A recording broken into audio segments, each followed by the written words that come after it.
चलिए मैं आप सभी का स्वागत करता हूं क्रेडिबल इंडिया के इनक्रेडिबल छत्तीसगढ़ में। और छत्तीसगढ़ जैसे कि आप जानते हैं कि लोक लालित्य, लोक साहित्य, लोक कला, लोकगीत, लोक परंपराओं की एक विशाल काय भूमि भी कहा जा सकता है। और राम वन पथगमन जो है वो छत्तीसगढ़ से होकर गुजरता है। इसी छत्तीसगढ़ का एक जिला है जिसका नाम है कोंडागांव।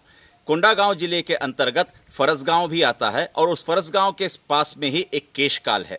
केशकाल से मात्र 6 किलोमीटर की दूरी पर माई भंगाराम नामक एक स्थान है जो विश्व में अपने आप में ख्यातिलब्ध भी है और अजूबा भी है। अजूबा इसलिए है क्योंकि हम तो देवी देवताओं की पूजा करते हैं और हम ये भी मानते हैं कि देवी देवताएं जो हैं हमें सजा देते हैं और हमारे द्वारा किए गए गलत कामों का वो किसी न किसी रूप में सजा देते हैं। लेकिन क्या आपने कभी सोचा है कि इंसान के द्वारा, मनुष्यों के द्वारा भी देवी देवताओं को सजा दी जाती है?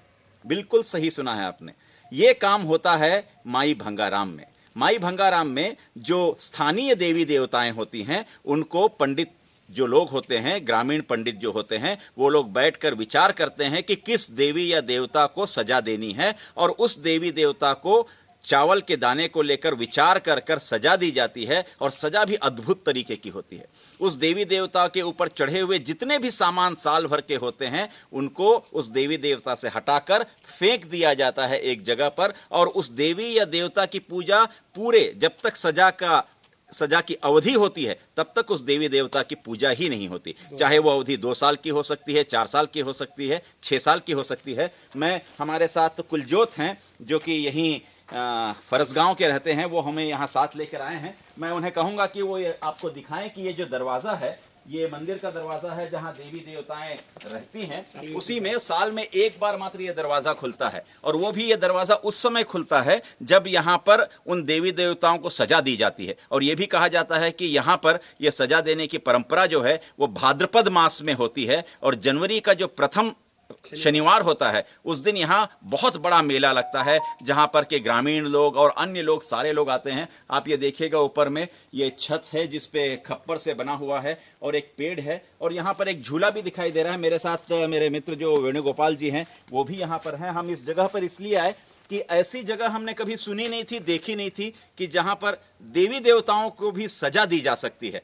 हम तो ये मानते हैं कि हमारी सजा का हकदार जो है वो भगवान है, लेकिन भगवान भी कभी मान ले कि उसकी सजा का भी हकदार उसका बनाया हुआ इंसान हो सकता है। ऐसा तो शायद आपने कभी कल्पना भी नहीं की होगी और देखी भी नहीं होगी। मैं चाहूँगा कि कुलजोत जी से कि वो आपको झूला भी दिखाएं और झूला दिखाने के साथ साथ जो यहाँ पर कार्य होते हैं और जो भी इस तरीके के कार्य होते हैं उसमें जो भीड़ जमती है उसके बाद उन देवी देवताओं के सामान जो है वो उठाकर जहाँ फेंके जाते हैं उस जगह पर भी मैं आपको ले जाने का प्रयास कर रहा हूँ ताकि वहाँ जाकर आपको देखने को ये मिलेगा कि उन देवी देवताओं पर चढ़ावा के रूप में जितनी भी चीज़ें उस पूरे साल भर में चढ़ाई गई हैं वो सारी की सारी चीज़ें निकाल कर यहाँ पर ऐसी मतलब सम्मान के साथ भी नहीं कहें तो तुच्छ तरीके से फेंक दी जाती हैं। चाहे वो पेटी हो, चाहे उनके ऊपर चढ़ाए गए और भी कुछ सामान हो या श्रीफल हो या फिर किसी की मनौती हो या मान्यता पूर्ण होने पर जो चढ़ाए जाने वाले सामान हैं, देखिएगा सारा का सारा बेतरकीब पड़ा हुआ है।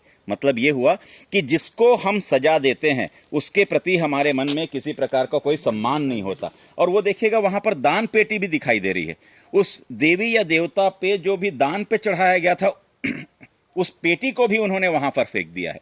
ये एक अनोखी परंपरा पूरे, मुझे लगता है कि पूरे भारतवर्ष में इस तरह की परंपरा कहीं देखने को, सुनने को, जानने को, समझने को मिली नहीं है जो कि इस छत्तीसगढ़ में मिल रही है। और इसीलिए बस्तर में एक जगह है जिसको हम कहते हैं अबूझ माड़, जहां पर सारी की सारी पहेलियां जो हैं वो बूझी नहीं जा सकती, वो अबूझ पहेली है।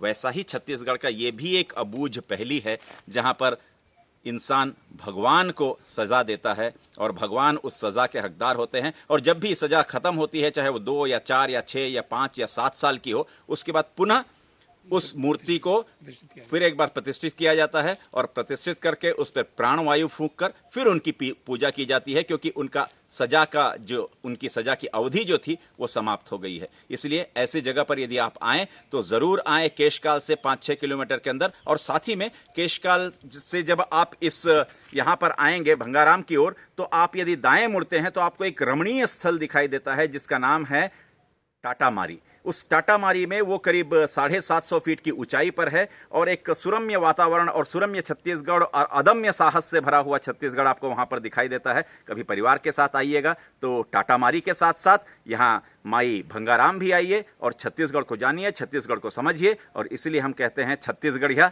सबले बढ़िया। बहुत बहुत धन्यवाद। Thank you.